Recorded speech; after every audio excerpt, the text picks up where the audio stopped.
Sustentabilidade é um conceito baseado em um tripé, constituído de meio ambiente, sociedade e economia. Para tornar esse assunto mais prático, em 2015, a ONU estipulou os 17 Objetivos do Desenvolvimento Sustentável, que são conhecidos como ODS. As ODS podem ser colocadas em prática dentro de empresas, instituições, movimentos sociais e até mesmo dentro da sua casa. Aqui no programa Ação Sustentável, nós iremos explorar várias ações que acontecem em Maringá que contribuem para as ODS.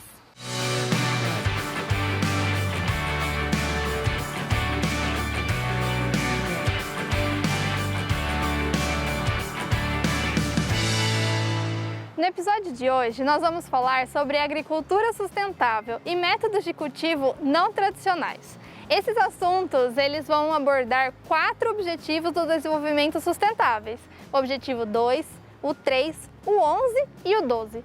E para essa conversa hoje, eu convido a Sami Messias, que é a diretora de Pecuária e Agricultura daqui da cidade de Maringá.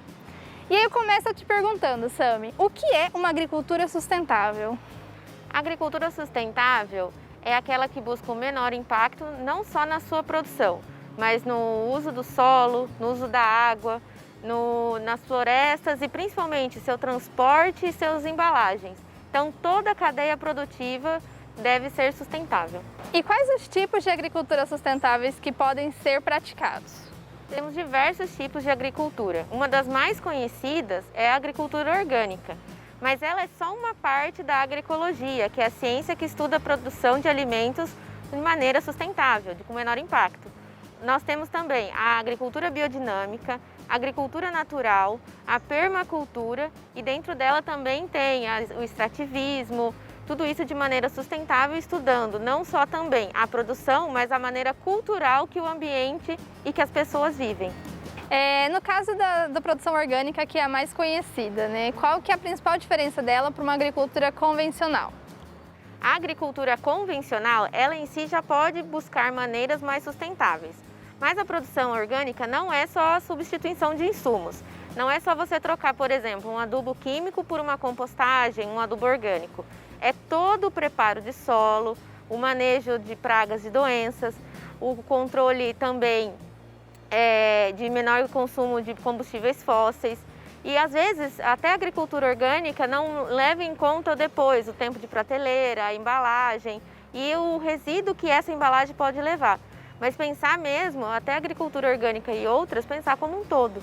Então sempre diminuindo o impacto ambiental, diminuindo e interagindo a comunidade com aquela produção.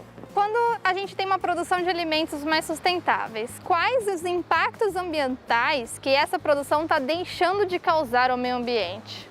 Por exemplo, numa agricultura convencional que seja, mas que usa métodos de controle, tanto de pragas quanto de doenças monitorados, eles acabam usando, mesmo que seja um produto químico, no ponto exato em que a praga se torna um dano econômico.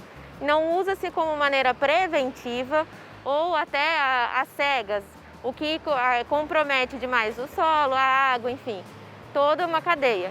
Quando você consegue fazer o controle no momento exato do dano, isso diminui custos com diversas linhas dentro da produção. Mas na agricultura, na agroecologia, no orgânico, no biodinâmico, isso é pensado como uma propriedade, como um grande ciclo, onde tudo que você coloca dentro da propriedade, você tem que gerar para que tenha o menor impacto e menores riscos para a saúde, tanto de quem está consumindo aquele alimento, quanto para quem está trabalhando com aquela produção. No caso do consumo, aí a gente vai quase para o final da cadeia produtiva de alimentos, que é o papel do consumidor. E que uma hora ou outra é todo mundo, né? Que a gente está ali na hora de escolher o produto, na hora de escolher onde comprar, se vai comprar no mercado, se vai comprar numa feira.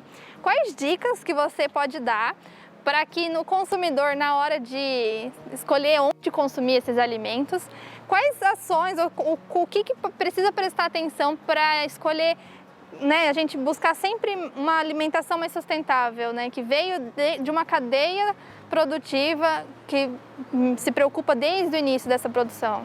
O ideal é o consumo local, eu sempre digo que é a melhor saída, porque mesmo que ele seja né, o convencional, né, não opte por uma produção com menor impacto, o local sempre você já quebra a parte do combustíveis fósseis, do transporte, de explorações por terceiros, né, que compram aquele produto e revende. O local sempre é a melhor saída. Produtos frescos normalmente estão nas feiras, hoje em dia nos deliveries direto do produtor. Prestar atenção nisso, os produtos que vêm direto do produtor. Porque por mesmo que o delivery bata na sua casa, ele pode ter vindo de outro estado e assim compromete. Também pensar na agricultura familiar. 90% da agricultura hoje, dos estabelecimentos rurais do Brasil, vem da agricultura familiar. E isso ajuda pequenos agricultores, ajuda pequenas culturas, porque normalmente são nesses estabelecimentos que se produz hortaliças, que se produz o arroz com feijão que a gente normalmente come, é o que a gente consome todos os dias. E optar pela produção de agricultura familiar.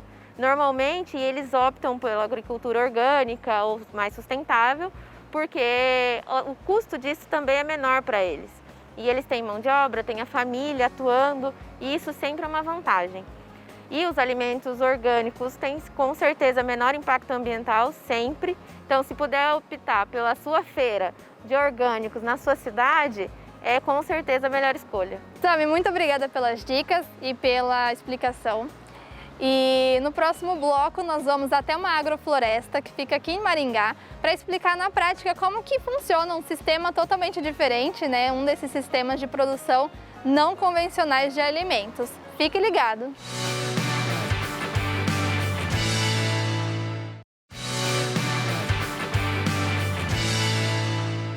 Agora estamos aqui numa agrofloresta cultivada pelo Gabriel, que é um projeto que está aqui dentro da cidade de Maringá mesmo, muito interessante. E eu vou te perguntar, Gabriel, o que é a agrofloresta? Qual que é o princípio que move esse sistema diferente?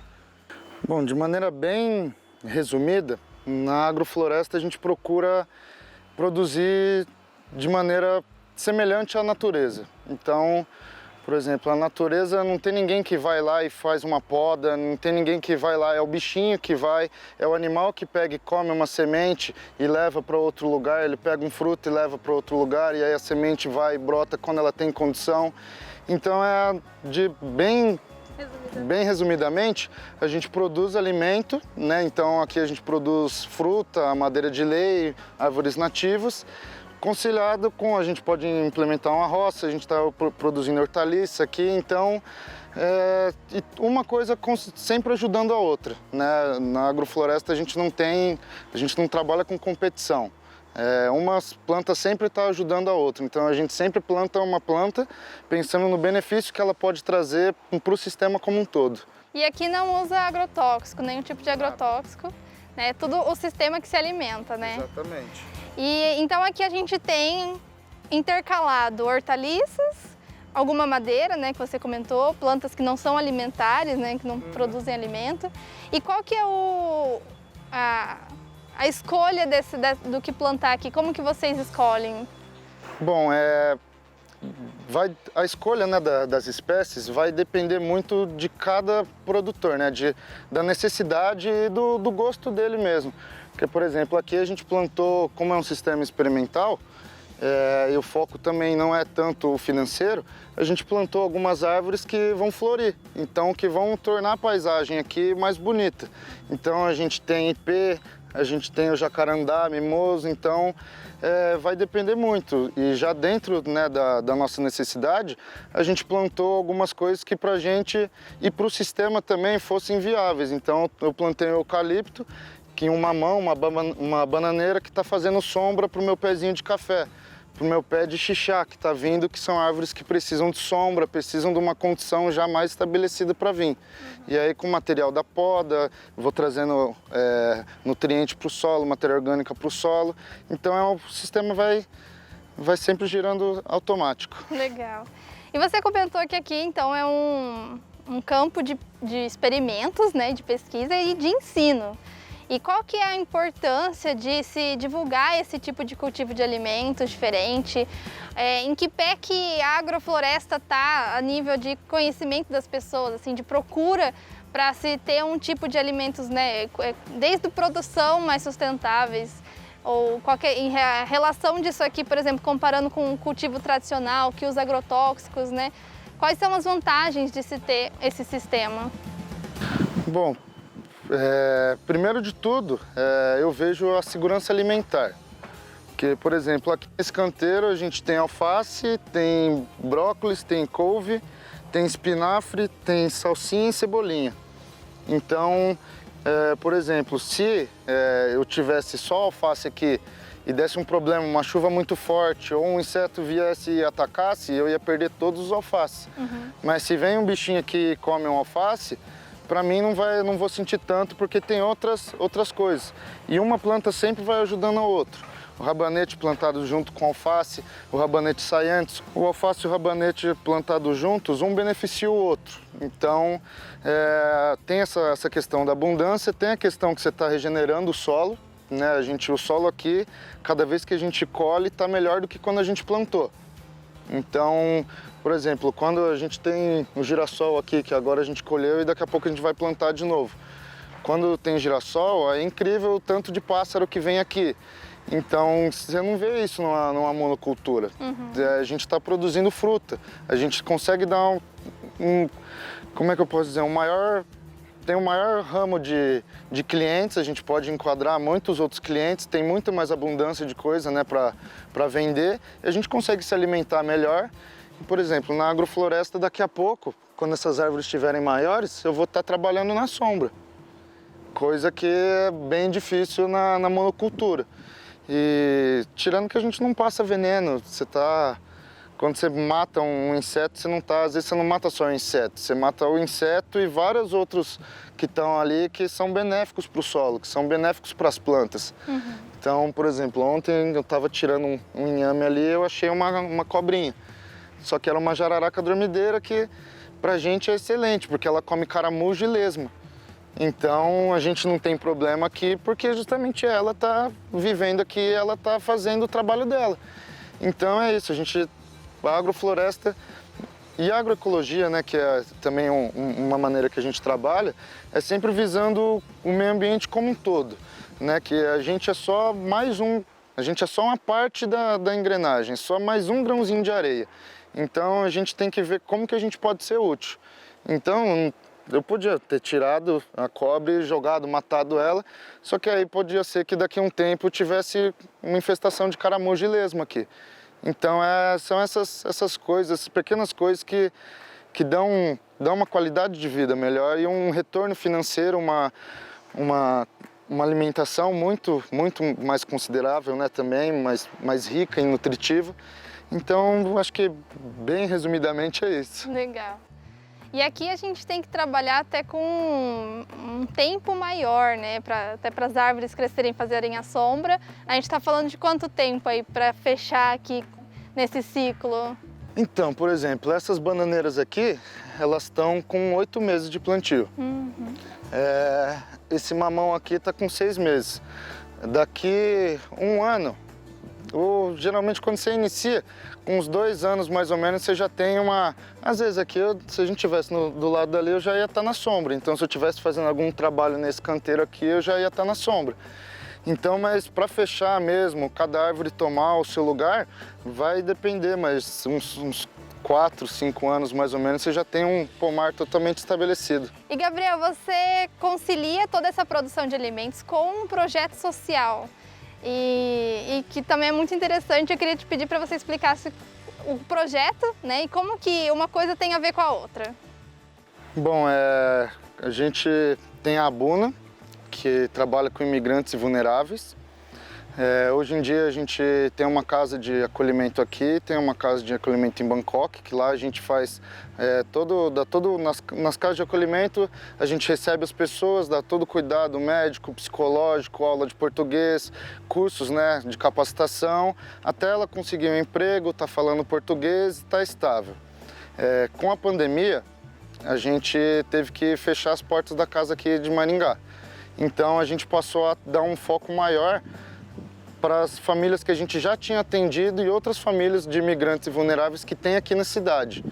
Então, parte dessa produção aqui é destinada para... A gente monta cestas, né, e manda para entrega para os imigrantes. E a outra parte a gente faz a venda justamente para poder manter o projeto rodando. E por causa da pandemia a gente teve que parar com isso também. Mas a gente recebe imigrantes aqui e isso funciona como uma laborterapia. Porque para eles é muito importante eles verem eles cuidando da semente, eles jogando a semente, depois a mudinha nascendo, e eles verem, depois eles se alimentarem do produto que eles mesmos cuidaram. Então isso também é uma restauração, é como se fosse uma restauração e a natureza ajuda tudo isso. Então é muito mais fácil a pessoa encontrar uma paz num ambiente desse, onde eu falei, né, que tem os passarinhos, tem árvore, vai ter abelha, vai ter flor, do que um espaço onde você anda, você só encontra uma monocultura, você parece um deserto, você não vê um bicho, não vê nada. Então isso serve também como uma terapia. Quantas famílias vocês atendem hoje com essas entregas de cestas? Olha, em média, creio que quase 100 famílias. É porque de número eu sou bem ruim. Não, porque geralmente a gente monta média de 80 a 100 e sai entregando. E aí geralmente a gente tem algumas casas que são pontos de encontro.